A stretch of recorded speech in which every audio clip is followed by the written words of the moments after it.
I'm Pete Winslow. Alongside me is Matt Halverson. It's a lovely day here at Carson Park as the UW-Eau Claire Blue Golds take on the 7th-ranked Wheaton College Thunder. The men's hockey team had back-to-back games on Friday and Saturday. If you weren't there, check out this recap. What do you guys have to do in order to come out this next half and try to get back in this game? Eau Claire's women's soccer team is back in action today as well, opening their conference play against the UW River Falls Falcons. Been seeing great goaltenders, this whole season, and for us to have two very good goaltenders that can bounce back and stay strong, that's a huge deal for Coach Lowen and Eau Claire. Yeah, and Coach Seiferling has got to be thrilled with the depth on his team. This last game, 6 players had double-digit points. That's your starting 5 plus the 6th man. We're looking for them to come out and maybe regain the momentum and stop Wheaton on their first drive.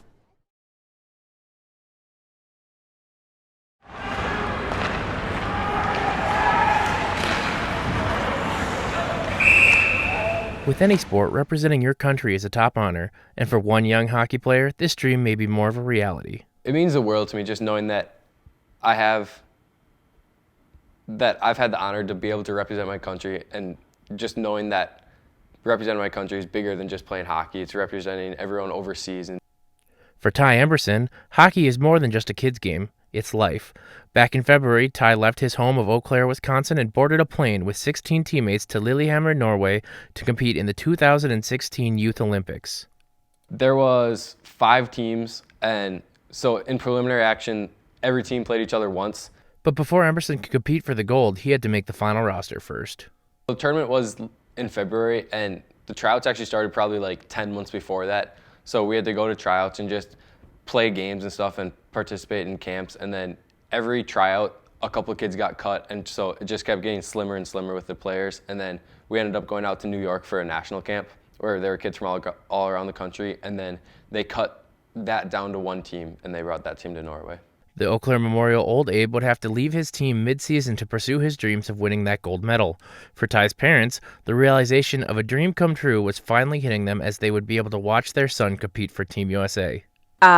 We literally couldn't believe it. It was, just couldn't believe it happened. Once they made it to the gold medal round, I just couldn't make myself believe that they would possibly win. So I tried to stay calmer, but it was intense.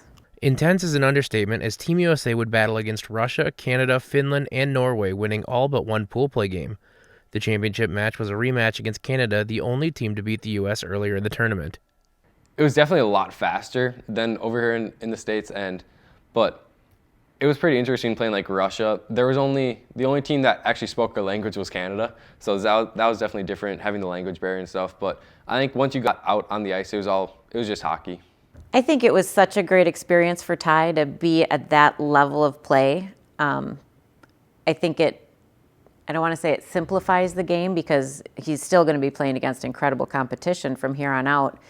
But to play at that level at this young age and to have those nerves and to work through those nerves and to be able to handle that is it's great experience for him.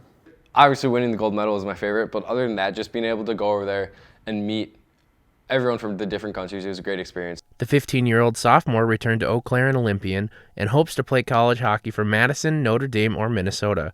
For Inside Eau Claire, I'm Pete Winslow.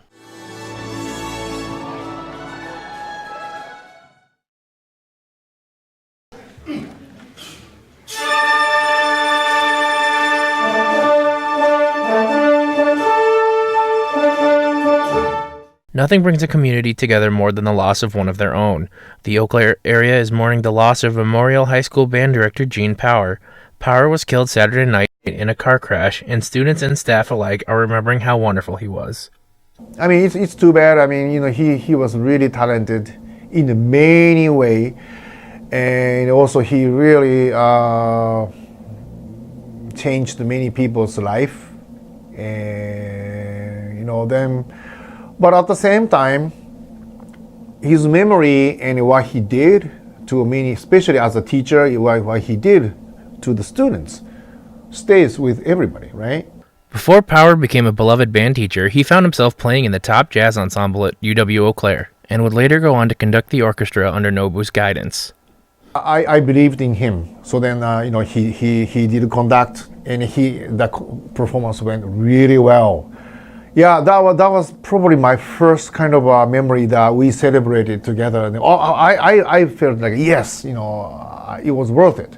I gave him the opportunity, and he did a good job. Power also worked with the Kids from Wisconsin Tour Group for the past 2 summers as the stage band director and made special connections with each and every one of the members. He was one of the most genuine and caring teachers I've ever had.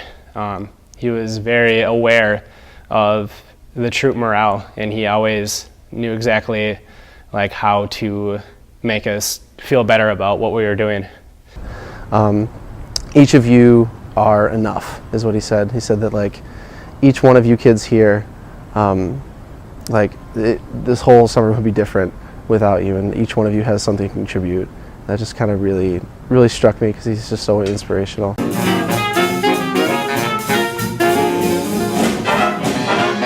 Power did everything he could to make young musicians' lives better, and the results are clearly visible. For Update News, I'm Pete Winslow.